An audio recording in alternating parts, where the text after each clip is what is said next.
Barrister Chowdhury Ishraq Ahmed Siddiqui, ওনার দিনে খেদমতগুলো আল্লাহ কবুল আর মঞ্জুর করেন, পড়েন আমিন। আলোচনা রেখে ধন্য করেছেন আমার অত্যন্ত শ্রদ্ধেয় বাংলাদেশের একজন প্রবীণ আলেমী দ্বীন, হাজার হাজার আলেমের উস্তাদ, আমাকে যিনি অত্যন্ত স্নেহ করেন, লম্বা সময়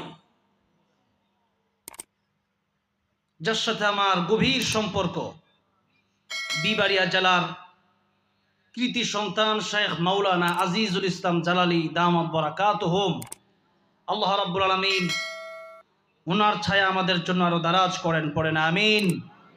আল্লাহ রাব্বুল আলামিন ওনাদের মতো আলেমদেরকে নেক হায়াত বাড়িয়ে দেন, পড়েন আমিন।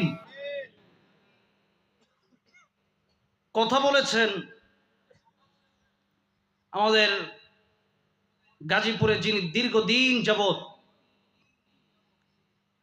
এক যুগের বেশি সম্ভবত এই ময়দানগুলোতে কাজ করে যাচ্ছেন, আমার অত্যন্ত শ্রদ্ধেয় ভালোবাসার হৃদয়ের, প্রায় সময় আমার সাথে দেখা হয়, কথা হয়, মুফতি উবাইদুল্লাহ বিন সাইদ হাফিজাহুল্লাহ, আল্লাহ রাব্বুল আলামিন হুজুরের এই কোরআনের খেদমতগুলো কবুল আর মঞ্জুর করেন, পড়েন আমিন।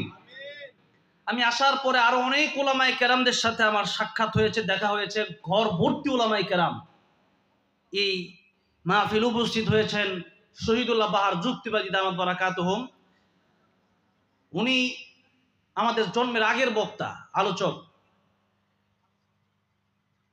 বাংলাদেশের আনাচে কানাচে, গ্রামগঞ্জে, বিশেষ করে নেত্রকোনায় প্রচুর দিনই কার্যক্রম তিনি পরিচালনা করেন।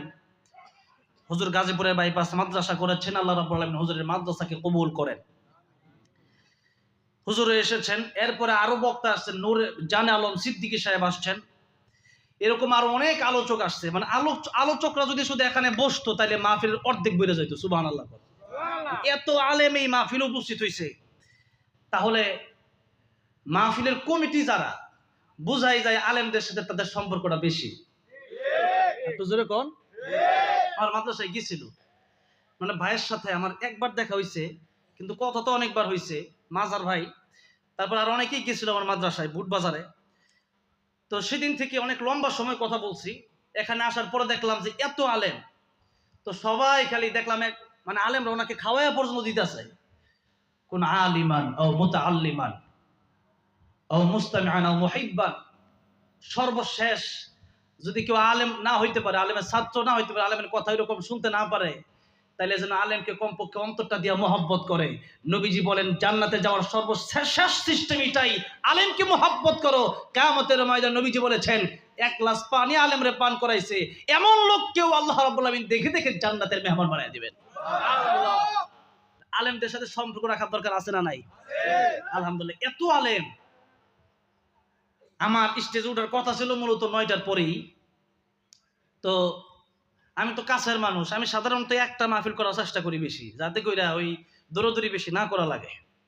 তো সেই জন্য আমরা গতকালকে বলতেছেন যে সর্বশেষ ওয়াজ করতে হবে আপনার, কারণ আপনি গাজীপুরের সন্তান, তা আপনি তো আগে গিয়ে কি করবেন? কথা তো সত্যই, আমার যাইতে লাগবে 20 মিনিট বুটবাজার, তাহলে তো আগে গিয়ে আসলে কি করব? তাহলে আমি বললাম ঠিক আছে, যখন দেন, 11টা 12টা নাই, এমনি রাইতে সজাগই থাকে। তো যাই হোক, এই সমাজ সেবা, বিশেষ করে কবরস্থানের উদ্যোগে ওনারা অনেক পরিশ্রম করতেছেন। এই কবরস্থানের উদ্যোগে যারা কাজ করতেছেন, মানুষের শেষ সময় যখন চলে আসে, অনেক সময় একসঙ্গে সবাইকে কবর দেয়, এটা সুন্দর সিস্টেম। একটা এলাকাতে সুন্দর শান্তিপূর্ণ এলাকা, এটা বোঝা যায়, সদকায়ে জারিয়ার সব পাওয়া যায়। এই দিনই কাজগুলো আপনারা, আমি চাই ওনারা এখন যারা সম্পৃক্ত আছেন, আপনার এলাকার প্রত্যেকটা ব্যক্তি সম্পৃক্ত হবেন, কারণ মূর্তি তো হবে, কবরে যদি যেতে হবে। তো এতগুলা মানুষ একসাথে কবরে থাকবে, এখানে ভালো মানুষও তো কবরে থাকতে পারে, আবার দেখা গেছে আপনার গুনাহ থাকতে পারে, আল্লাহ রাব্বুল আলামিন তার ওসিলায় আপনাকে মাফও করে দিতে পারেন। সেই জন্য এই কবরস্থানের সাথে আপনারা লেগে থাকবেন, এই কবরস্থানে আপনারা জান এবং মাল দিয়া সহযোগিতা করবেন। আল্লাহ এই সংগঠন এবং কবরস্থানের উদ্দেশ্যে যারা দীর্ঘদিন যাবৎ জান এবং মাল দিয়ে কষ্ট করে যাচ্ছেন, এই সংগঠনকে কিয়ামতের ময়দানে একসাথে, এবং আজকে যারা এই মাহফিলে আসলেন আমাদেরকে রাসূল করিম সাল্লাল্লাহু আলাইহি সাল্লামের হাতে হাউজে কাউসারের পানি পান করে যেন জান্নাতুল ফেরদাউসের মেহমান বানায় দেন, পড়ে না আমিন। আজকের এই মাহফিলের উসিলায় এই গুরুস্থানে এবং অত্র এলাকায় যত কবরবাসী আছে, আল্লাহ রাব্বুল আলামিন যেন প্রত্যেকের গুনাহগুলি মাফ করে দিয়ে জান্নাতুল ফেরদাউস দান করে দেন, পড়ে না আমিন। আল্লাহ রাব্বুল আলামিন আজকের এই মাহফিলকে কাল কিয়ামতের ময়দানে আমাদের নাজাতের ফয়সালা করে দিন, আজকের মাহফিলকে নাজাতের উসিলা বানায় দেন, পড়ে না আমিন। মাহফিলের যে কার্যক্রমগুলো, এগুলো কোথায়? বিশেষ করে মৃত ব্যক্তির দাফন কাফন সম্পন্ন করা, গরিব ও অসুস্থ ব্যক্তিদের সাহায্য সহযোগিতা করা। এখানে কিন্তু শুধু মানে কবরস্থান নিয়ে না, গরিব অসহায় মানুষের সাহায্য করা, একজন এতিম বাপ মা কেউ নাই সমাজে, তখন তারা এটা দেখতে পারবে। এরপরে দেখা যাচ্ছে একজন বিধবা, তার কেউ নাই, তখন যেন তাকে সহযোগিতা করতে পারে। একজন নব মুসলিম মাত্র মুসলমান হয়েছে, তার কেউ নাই, এতে যেন তারা শরীক হয়ে তাকে যেন সাহায্য করতে পারে। এরকম প্রত্যেকটা কাজ, এইগুলো কাজ আমি খুব আগে থেকেই করি এবং এই কাজের সাথে সম্পৃক্ততা যেন প্রত্যেকেরই থাকে, কারণ বোঝা তো যায় না কোন কাজের মাধ্যমে আল্লাহ রাব্বুল আলামিন কিয়ামতের ময়দানে আমাকে মাফ করে দিবেন। এরপরে গণকবরস্থানের জন্য জয়াটেক মৌজায় 24% জমি এই পর্যন্ত ক্রয় করা হয়েছে, বলেন আলহামদুলিল্লাহ। 24% জমি, প্রায় মোটামুটি 1 বিঘার কাছাকাছি আর কি, প্রায় 1 বিঘার কাছাকাছি সম্পত্তি অলরেডি হয়ে গেছে আলহামদুলিল্লাহ। এটা এই এলাকার বড় একটা অর্জন, এটা এমনি হয় নাই, অনেক কষ্ট করতে হয়েছে। আমার একটা মাহফিল আমি প্রতি বছর করি, এই মাসের মনে হয় 26 তারিখে, হ্যাঁ 26 তারিখে দাওয়াত আছে, সেটা হইলো শেরপুরে। সেখানে গত বছর আমাকে বললো, হুজুর আপনি একটু বলেন এলাকার মানুষজন দান করে, তো করতে করতে প্রায় 6-7 লাখ টাকা উঠছে। তো আমরা সর্বশেষ বলছে, এখানে একজন সভাপতি আছে, অনেক সম্পত্তির বাড়ি, কবরস্থানের রাস্তাটা দরকার, উনি কোনোভাবেই দিতেছে না, উনি প্রায় ওই রকম কথা বলতে পারে না, মৃত্যুর মুখোমুখি আর কি। তো ওনাকে একটু বলেন, উনি যেন দেয়। আমি এত বুঝাইলাম, উনি দিল না। তার মানে বুঝেন, এত বুঝানোর পরেও মৃত্যু সজ্জায় প্রায় শায়িত, কবরে চলে যাবে বাপ, এই লোকটা কবরের রাস্তার জায়গাটা দিল না। দেখা গেছে মনে করেন যে 1-2 কাঠা জায়গা আর কি, তো এই জায়গাটা উনি দিল না। জায়গার দাম 2 লাখ টাকা, দিব না। তো এই যে দিল না, না দেওয়ার কারণে পরে হতাশ হয়ে গেলাম।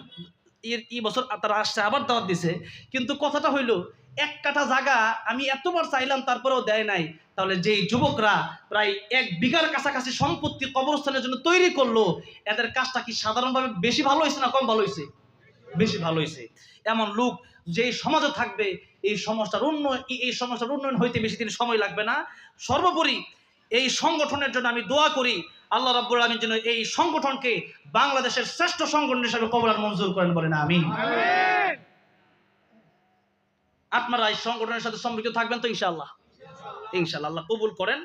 আসেন আল্লাহর প্রশংসা আদায় করে আমরা আলোচনার মূল যেই কথাগুলো আছে সেই দিকে আমরা যাই ইনশাআল্লাহ। অনেকেই কথা বলছে, আসলে উলামায়ে কেরাম যেহেতু বেশি, রাত অনেক গভীর হয়ে গেছে, 12টা বেজে যাচ্ছে। 1 ঘন্টা সময় আপনাদের কাছে চেয়ে নিতে চাই। আমি বলছি 1টা পর্যন্ত চালাবো, তো উনি আমাকে ভাই বলছে যে ইন্ডিয়া গিয়ে 4 ঘন্টা বাস করতে পারেন, তাহলে কেন আপনি 1 ঘন্টা 2 ঘন্টা করতে পারবেন না? তো এখন কথা হয়েছে যে কত তো সত্যই, ইন্ডিয়া গিয়ে যদি এত দূরে গিয়ে 4 ঘন্টা করি, তাহলে এলাকায় তারও বেশি করা দরকার, কারণ নিজের এলাকা আগে ঠিক করা দরকার, ঠিক কিনা বলেন? তো যাই হোক, আপনাদের অবস্থা অনুযায়ী, কারণ খাইতে খাইতে যদি পেট ভরা যায়, তখন দেখা গেছে যতই খাওন দিবেন আর মজা লাগবো না। পেট ভরা, আপনি যদি বিরিয়ানি, হাজি বিরিয়ানি এনে দেন, মজা লাগবো? কেলিকা মজা লাগবো না? পেট ভরা, এনে মজা লাগার কিচ্ছু নাই। আবার খিদা লাগছে, সেপার ভর্তা ডাল দিয়ে দিলে, আলু ভর্তা দিলে, আরে কোনো কথা নাই, ওরা খেয়াল হয়ে গে। নুন আনতে ফান্তা ফুরাই, লবণ আনতে আনতে বাদ শেষ, কারণ খিদা লাগছে। তো যতক্ষণ আপনারা থাকবেন, ক্ষুধা আছে, ততক্ষণ পর্যন্ত আমি আছি ইনশাল্লাহ। আর ক্ষুধা শেষ হয়ে যাবে, এরপরে দিতে চাইলেও নিতে পারবেন আপনারা, কারণ তো অনেক সময় পর্যন্ত নিতেছেন, অনেক কথা নেওয়ার লুট তো ক্ষমতা তো নাই। এখন নিতে পিছনে সব ভুলে গেলেন, লাভ নাই। এই জন্য যতক্ষণ পর্যন্ত আপনাদের ইমানি স্পিড থাকবে, ততক্ষণ পর্যন্ত ইনশাল্লাহ আমি আসি। খুব জ্বর ছিল, সারাদিনও খুব জ্বর ছিল, কিন্তু আমি এখানে আসার পরে করলা ভাজি দিয়ে খাওয়ার পরে মোটামুটি জ্বর কমে গেছে, আলহামদুলিল্লাহ। কোন তো যাই হোক, আসেন আমরা সামনের দিকে যাই। আমরা সূরা মুলক এর 2 নম্বর আয়াত থেকে আমরা আজকে কথা বলবো বলি ইনশাআল্লাহ। ওমা তৌফিকি ইল্লা বিল্লাহ। আল্লাহ সুবহান মহিয়ান গরিয়ান রব্বুল ইজ্জত ওয়াল জালাল, যিনি আমাদের মালিক, আকাশের মালিক, জমিনের মালিক, সে আল্লাহ রাব্বুল আলামিনের আলিশান দরবারে হৃদয়ের গভীর থেকে শুকর আদায় করছি। হৃদয় উজাড় করে প্রাণ খুলে সকলে এক স্বরে সমস্বরে বলছি আলহামদুলিল্লাহ। জবান দিয়েছে কে বলেন তো? আল্লাহ দেওয়া জবান দিয়ে আল্লাহর নামটা খুলি একটু কষ্ট হয় আর কি, কষ্ট হইলেও আল্লাহর নামটা বলার দরকার আছে না নাই? আরে বেলাল রাদিয়াল্লাহু আনহুকে যখন উমাইয়া মারতো, তখন বেলাল রাদিয়াল্লাহু আনহুর দেহের উপরে আগুনের আংরা দিয়ে রাখতো। আর বেলাল রাদিয়াল্লাহু আনহু শুধু আল্লাহু আহাদ বলতেন। আবু বকর সিদ্দিক রাদিয়াল্লাহু আনহু দেখলেন তিনি খুব জোরে জোরে আল্লাহর নাম বলেন। তখন আবু বকর সিদ্দিক রাদিয়াল্লাহু আনহু বললেন, বেলাল তুমি আস্তে আস্তে বলতে পারো না? কারণ যে আল্লাহ জোরে বললে শোনে, সে আল্লাহ আস্তে বললেও শুনে কি শোনে না? শোনে। পৃথিবীর কেউ যেটা দেখে না ওইটা আমার আল্লাহ দেখে কি দেখে না? বেলাল তুমি আস্তে বললে তো পারো, তুমি যত জোরে বলো ওই কাফের অন্তরে তত জোরে ধাক্কা লাগে আর তোমার তত বেশি মারে। হযরতে বেলাল ডেকে বলেন, আবু বকর যখন আমার এই উমাইয়া মারে আর আমি যত জোরে জোরে আল্লাহর নাম বলি, আল্লাহর নাম যত জোরে জোরে বলি, আমার ইমানের স্পিড বেড়ে যায়। যত দুঃখ কষ্ট মাইয়া আমারে দেয়, সমস্ত দুঃখ কষ্ট নিমিষেই আল্লাহর নাম জপে আমি ভুলে যাই। বেলাল রাদিয়াল্লাহু আনহু আমি তো আসতে পড়লে পারি। 3 দিন এমন ঘটনা ঘটছে। বেলাল রাদিয়াল্লাহু আনহু প্রথম দিন বলছে যে আমি কালকে থেকে আল্লাহর নাম আসতেই বলবো। আবু বকর রাদিয়াল্লাহু আনহু আবার আসছে ওনাকে দেখতে। যখন দেখতে আসছে দেখে আবার জোরে বলে, তো তুমি আসতে বলতে পারো না? ঠিক আছে বলবো না। এরকম 3 দিন হওয়ার পরে ডাইরেক্ট এবার জবাব দিছে যে দেখেন আপনি তো প্রতিদিন আমারে বলেন, কিন্তু আমি আল্লাহর নাম আসতে বললে মজা লাগে না, যত জোরে কই তত মজা লাগে। জোরে করুন সুবহানাল্লাহ। এই হইল ইমানদার ইমান, যেমন আল্লাহর নাম বলতে তার মজাও লাগবে তেমন। এই জন্য একটু জোরে সুরে বলা যাবে না আলহামদুলিল্লাহ? মাশাআল্লাহ। এবারের আওয়াজটা মোটামুটি ভালো হয়েছে, কারণ যত জোরে আল্লাহ বলবেন তত শয়তান দূরে চলে যাবে, ওয়াজের মজা তত বাড়বে। ভাইয়েরা আমার, বাবাজিরা আমার, যেহেতু কবরস্থানের উদ্দেশ্য করে মাহফিল, সেই ক্ষেত্রে কবর নিয়েই হবে আজকের আলোচনা। আমাদের এই জায়গায় যেতেই হবে, কবরে আমাদের যেতেই হবে। পৃথিবীর যে কোনো ধর্ম আর জাতি, মুসলমান, হিন্দু, বৌদ্ধ, খ্রিস্টান যাই বলেন, আস্তিক বলেন, নাস্তিক বলেন, আল্লাহরে মানে না, কিন্তু মৃত্যু যে হবে এটা কিন্তু ঠিকই মানে। ঠিক কিনা বলেন? এই জন্য মৃত্যু এবং কবর সম্পর্কেই আজকের আলোচনা হবে। এই জন্য কিছু নিয়ে বাড়িতে যাওয়ার দরকার আছে তো ইনশাআল্লাহ। আসেন আমরা সরাসরি আয়াতের দিকে যাই। তার আগে একটা কথা বলে রাখি, যেহেতু সূরা মুলক পড়ছি, সূরা মুলক 2-3 দিন আগে প্রথম আয়াত নিয়ে লম্বা চড়া তাফসীর করছিলাম এই গাজীপুরের রাজেন্দ্রপুরে। আজকে দ্বিতীয় আয়াত বলবো। তো সূরা মুলক যারা প্রতিনিয়ত তেলাওয়াত করবে, রাসূল কারীম সাল্লাল্লাহু আলাইহি সাল্লাম বলেছেন কিয়ামতের ময়দানে সূরা মুলক তাদের জন্য আল্লাহর কাছে সুপারিশ করবে। শুধু সুপারিশ না, নবীজি বলেছেন যারা করবে, মানে ঝগড়া করবে। কোরআন তো গায়রে মাখলুক, কোরআন তো মাখলুক না। মাখলুক আল্লাহর সাথে যারা করতে পারে না, কিন্তু কোরআন তো আল্লাহর কালাম। আল্লাহর সাথে কোরআনের সম্পর্ক তাহলে ডাইরেক্ট আল্লাহর কালাম। তো সেই জন্য কোরআন কিয়ামতের দিন বলবে আল্লাহ, বিশেষ করে সূরা মুলক যারা প্রতি রাতে ইশার নামাজের পরে তেলাওয়াত করবে, সূরা মুলক তেলাওয়াত করে যারা ঘুমাবে, নবীজি বলছেন কিয়ামতের ময়দানে সূরা মুলক আল্লাহর দরবারে বলবে আল্লাহ, তার গুনাহ অনেক বেশি থাকতে পারে, কিন্তু তার জান্নাতে না দেওয়া পর্যন্ত আমি শান্ত হব না, তোমার সাথে আমার ঝগড়া শেষ হবে না। জোরে কোন সুবহানাল্লাহ। বলেন তো কোরআনের সুপারিশ আল্লাহ গ্রহণ করবেন কি করবে না? করবেন। সেজন্য সূরা মুলক এটা হলো প্রথম আজকের শিক্ষা। সূরা মুলক প্রতিদিন আমরা তেলাওয়াত করব, বলি ইনশাআল্লাহ। এবার আসেন আমার আলোচ্য আয়াতের দিকে যাই। দ্বিতীয় নম্বর আয়াত, আল্লাহ রাব্বুল আলামিন বলেন, الذي خلق الموت والحياة ليبلوكم أيكم أحسن عملا وهو العزيز الغفور.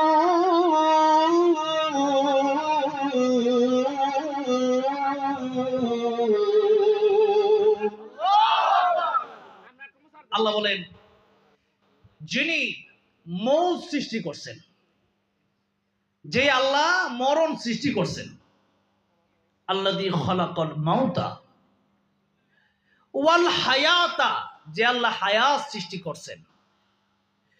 মরণ এবং হায়াত যে আল্লাহ সৃষ্টি করছেন, সে আল্লাহ রাব্বুল আলামিন নিজেই বলছেন, আমি আল্লাহ রাব্বুল আলামিন মরণ সৃষ্টি করলাম, হায়াত সৃষ্টি করলাম। মৃত্যুর কথাটা আল্লাহ রাব্বুল আলামিন আগে বললেন, হায়াতের কথাটা আল্লাহ রাব্বুল আলামিন পরে বললেন। কিন্তু আমাদের মনে অনেকের প্রশ্ন জাগতে পারে যে আমরা তো আগে বাঁচি পরে মরি, তাহলে আমাদের হায়াতের কথা আল্লাহ আগে না বলার দরকার তো ছিল এমন, আল্লাহ দিয়ে খলাকল হায়াত ওয়াল মাউতা, কিন্তু আল্লাহ বললেন আল্লাহ দিয়ে খলাকল মাউতা ওয়াল হায়াতা। তাহলে মরণের কথা আল্লাহ আগে বললেন কেন? মুফাসসির কেরামগণের কয়েকটা ব্যাখ্যা লিখেছেন। এর প্রথম ব্যাখ্যাটা আল্লাহ রাব্বুল আলামিন নিজেই সূরা বাকারার ভিতরে বলেছেন। বলবো আয়াত? আল্লাহ বলতেছেন, কাইফা তাকফুরুনা বিল্লাহি ওয়া কুনতুম আমওয়াতান ফাআহইয়াকুম সুম্মা ইউমীতুকুম সুম্মা ইউহয়ীকুম সুম্মা ইলাইহি তুরজাউন।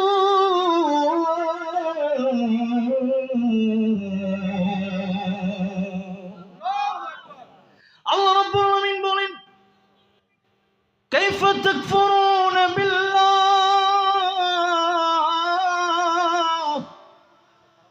মানুষ কিভাবে আমি আল্লাহর সাথে নাফরমানি করে, মানুষ কিভাবে গুনাহ করে, মানুষ কিভাবে আমি আল্লাহর সাথে কুফরি করে।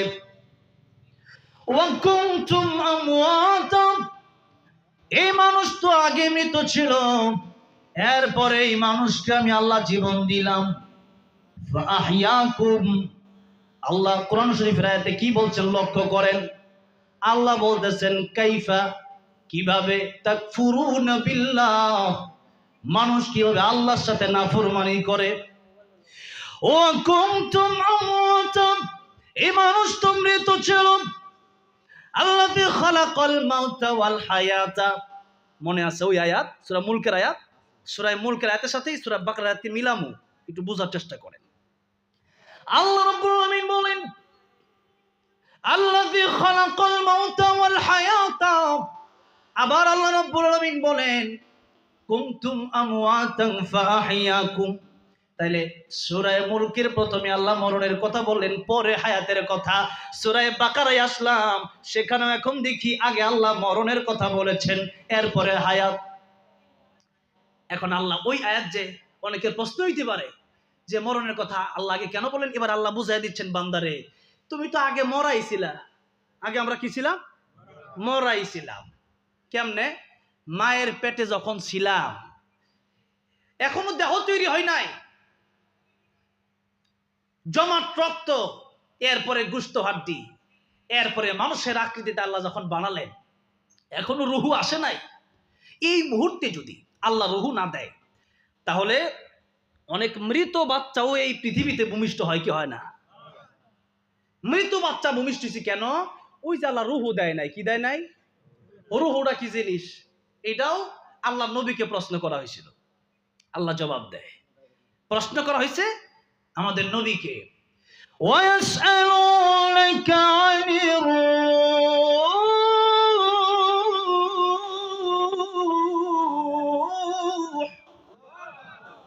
কুলির রূহু মিন আমরি রাব্বি ওয়া মা উতীতুম মিনাল ইলমি ইল্লা কলিলা। প্রশ্ন করা হচ্ছে রূহ কি জিনিস? আল্লাহ বলছে রূহ হচ্ছে এমন একটা বিষয়, এই পৃথিবীর মানুষ, এরা পৃথিবীর মানুষেরা কোনোদিন রূহ দেখতে পারবে না। আল্লাহ বলেন কুলির রূহু মিন আমরি রাব্বি, রূহ হচ্ছে কেবল আল্লাহর হুকুম। আল্লাহ বলছে, ভিতরে ঢুকছে, আল্লাহ যেদিন বলবেন সেদিন চলে যাবে। রূহ আটকায় রাখার ক্ষমতা পৃথিবীর কোনো বৈজ্ঞানিকের আছে নাকি? সেই জন্য আল্লাহ রাব্বুল আলামিন যদি রূহ দেয়, এই পৃথিবীর মানুষ জীবন্ত জন্ম নেয়। আর আল্লাহ যদি রূহ না দেয়, এই পৃথিবীর মানুষ জীবন্ত জন্ম নেয় না, মৃত জন্ম নেয়। তাই আল্লাহ বলছেন, বান্দারে তুমি তো ছিলাম মৃত, আমি আল্লাহ রাব্বুল আলামিন তোমার জীবন দিলাম। এখন তোমার কত কাজ, জীবন দেওয়ার পরেও তুমি কিন্তু ছোট যখন ছিলাম তখন তুমি এই দুনিয়ার সব কিছু বোঝো না, হাত দিয়া কিছু ধরতে পারো না, হাঁটতে পারো না, কাজ করতে পারো না, কথা বলতে পারো না।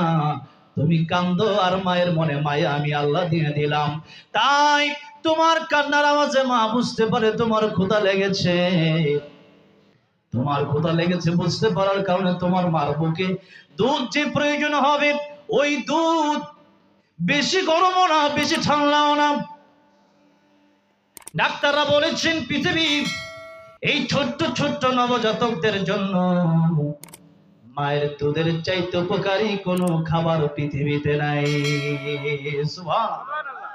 বেশি গরমও না, বেশি গরম দিলে বাচ্চার জিহ্বা পুড়ে যাবে, আবার বেশি ঠান্ডাও না, বেশি ঠান্ডা দিলে বাচ্চার ঠান্ডা লেগে যাবে। এমন দুধ আল্লাহ ব্যবস্থা করে দিলেন। মায়ের বুকে এতদিন দুধ নাই, কিন্তু বাচ্চা আসছে মায়ের বুকে দুধ আল্লাহ দিয়ে দিছে। আল্লাহ রাব্বুল আমিন বলেন, ও পৃথিবীর মানুষ, ছিলাম মৃত্যু, আমি আল্লাহ রূহ দিয়ে জীবন দিলাম। এরপরে বুঝো না কিছু, খালি কাঁদো, কথা বলতে পারো না। হাল আতা আলাল ইনসান হিনুম মিনাদ দাহর লাম ইয়াকুন শাইআন মাযকুরা। ও পৃথিবীর মানুষ, তোমাদেরকে আমি আল্লাহ জিরো থেকে হিরো বানিয়ে দিলাম। ও পৃথিবীর মানুষ, তাহলে তোমরা এক সময় ছিল না, আমি আল্লাহ তোমাদেরকে রূহ দিলাম, এরপরে তোমাদের জীবন আসলো। তাই আল্লাহ বলছেন, কুনতুম আমওয়াতান ফাআহইয়াকুম, তোমরা ছিলাম মৃত, আমি আল্লাহ রাব্বুল আমিন তোমাদেরকে জীবন দেওয়ার পরে তোমরা হয়ে গেলা জীবিত। এখন জীবিত বাচ্চারা যখন বড় হইছে, তাকে নিয়ে কত মানুষের কারাকারি, বিভিন্ন সমাজ তারে টানে, বিভিন্ন মানুষ তারে ডাকি, চাকরি করতে হয়, ব্যবসা করতে হয়, তার কাজের অভাব নাই। তার সময়, এমন সময়টা এখনো হয় না যে আল্লাহ বান্দারে সময় দিল, সে বান্দা আল্লাহর জন্য একটা সময় দিতে পর্যন্ত পারে না। নামাজ পড়তে ডাকলে বলে সময় নাই, কি নাই? সময় নাই, তার সময় নাই। যে সময় আল্লাহ দিছে সে কয় আমার সময় নাই, নামাজ পড়ার সময় নাই। আহারে, এই জন্য আল্লাহ বলেন, এই মানুষটা কেমনে আল্লাহর সাথে নাফরমানি করে, অথচ সময় তো আমি আল্লাহ দিলাম। তাহলে যে সময় আল্লাহ দিলেন, 24 ঘন্টার সময়ের ভিতরে 1 ঘন্টা সময় যদি আল্লাহরে না দেই, কিয়ামতের ময়দানে যদি আল্লাহ জাহান্নামে দেয়, তাহলে সেটা কি আল্লাহর বেইনসাফ হবে না ইনসাফ হবে? এটা ইনসাফের বিচার হবে, আল্লাহ বেইনসাফের বিচার করবে না। আপনি 24 ঘন্টার ভিতরে 1টা ঘন্টা সময় নামাজের জন্য দিতে পারেন না, আপনার নামাজ পড়ার সময় নাই। যে আল্লাহ সময় দিল, আল্লাহ যদি ওই মায়ের পেট থেকে রূহ না দিত, আপনি থাকতে পারতেন না। অথবা আপনার চেয়ে কম বয়সী কত মানুষ চলে গেছে, আল্লাহ যদি আপনার রূহ নিয়ে নিত, আপনি বাঁচতে পারতেন না। কিন্তু এখন নামাজের সময় হইলে পরে সময় নাই, মাহফিলের জন্য একটু বসতে বললে সময় নাই। তাহলে সময়টা দিল কি, এটা কি দেখলেন না? একটু দেখার দরকার আছে না? যে আল্লাহ সময় দিল, ওই ওই মানুষটা যদি কয় যে আল্লাহ আমার সময়, আল্লাহ দেওয়ার পরেও যদি বলে যে সময় নাই, এটা কি নিমুখ হারামি হয়েছে কি হয় নাই? এর চেয়ে বড় নিমুখ হারাম আর কেউ থাকতে পারে? নিমুখ হারাম। ভাইয়ের আমার, বাবাজিরা আমার, তাই আল্লাহ বলছেন, ও পৃথিবীর মানুষ, তোমরা আগে মরা ছিলা। মুফাসসিরগণ বলছেন, মানুষ আগে মরা ছিল, এখন জীবিত হয়েছে রূহ দেওয়ার পরে, আগে মরাই ছিল। তাই আল্লাহ বলছেন, আল্লাযী খালাকাল মাউতা ওয়াল হায়াতা। এটা হলো এক ব্যাখ্যা। কষ্ট হচ্ছে আপনাদের? সামনের দিকে যাওয়া যাবে ইনশাআল্লাহ। আমার গজল গাওয়ার জন্য বলছে, এটা গজলও গাইবো ইনশাআল্লাহ। যেহেতু সঙ্গীতের ভক্ত আমরা আলহামদুলিল্লাহ দেশে কোটি কোটি মানুষ, একটা সঙ্গীত যদি খালি 10 কোটি মানুষ শোনে, তাহলে কর 100 মিলিয়ন, 100 মিলিয়নে 10 কোটি, এরপর দেখা যায় কত মানুষ শুনছে। তাইলে বলেন, গজলও তো শুনতে চাইতেই পারে, ঠিক না বেঠিক? আপনারাও শুনবেন ইনশাআল্লাহ। একটু আগে কিছু আমল ভিতরে ঢুকাই, কিছু এলেম ভিতরে ঢুকাই, এরপরে ইনশাল্লাহ খালি সিলিপ আসতে থাকবে, আমি জানি এগুলো এক লগে জমাও, এরপরে ইনশাল্লাহ একসাথে। আল্লাহ রাব্বুল আলামিন মরণের কথা আগে বললেন। এর দ্বিতীয় নম্বর ব্যাখ্যা হচ্ছে, এই পৃথিবীর জীবন আমার আসল জীবন না। এই পৃথিবীর জীবনের পরে যে জীবন শুরু হবে, ওই জীবনটাই আমার আসল জীবন। সেই জন্য আল্লাহ রাব্বুল আলামিন বললেন, আল্লাযী খালাকাল মাউতা ওয়াল হায়াতা। আল্লাহ রাব্বুল আলামিন বলেন, যিনি মরণ সৃষ্টি করেছেন, যিনি হায়াত সৃষ্টি করেছেন। তার মানে এই পৃথিবীতে এসেছি আমার মৃত্যুবরণ করা লাগবে। মরণ আমারও হবে, মরণ আপনারও হবে। শুধু আমার আপনার মরণ হবে তাই না, মালাকুল মাউত আজরাইলেরও মরণ হবে, কি হবে না? সবার যখন মৃত্যু হয়ে যাবে, আল্লাহ রাব্বুল আলামিন বলেন, ও মালাকুল মাউত, আর কে বাকি আছে? মালাকুল মাউত কি বলবেন? আল্লাহ রাব্বুল আলামিন, সব শেষ, কেবলমাত্র আপনি আর আমি বাকি। আল্লাহ আগেই ঘোষণা দিয়েছেন সূরা রহমান, কুল্লু মান আলাইহা ফানি ওয়া ইয়াবকা ওয়াজহু রাব্বিকা যুল জালালি ওয়াল ইকরাম। এই পৃথিবীর সব ধ্বংস হয়ে যাবে, আকাশ জমিন গ্রহ নক্ষত্র মানব দানব সব শেষ হয়ে যাবে। আল্লাহ রাব্বুল আলামিন বলেন, কেবলমাত্র আমি আল্লাহ রাব্বুল আলামিন একাই বাকি থাকব।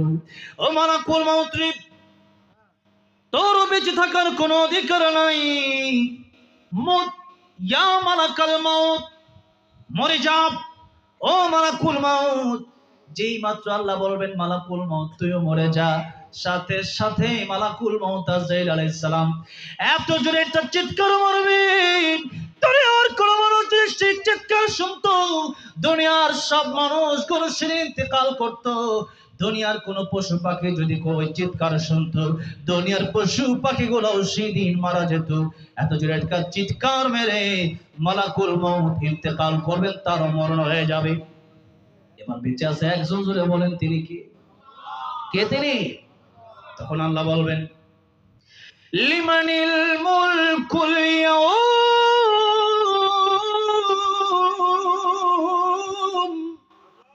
লিল্লাহিল ওয়াহিদিল কাহ্হার।